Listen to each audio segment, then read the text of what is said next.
This is the off-grid Enforcer Blackout. Deep pocket carry, a really nice textured G10 scales. You see that?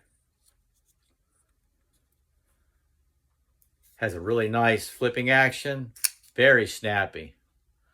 Check out that blade. Yeah, I carry this once in a while. That's why you see it like that. It's kind of a reverse Tonto.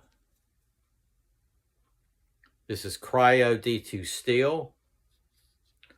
Just a really nice size for carrying and working with. It is very sharp. I carry this quite often.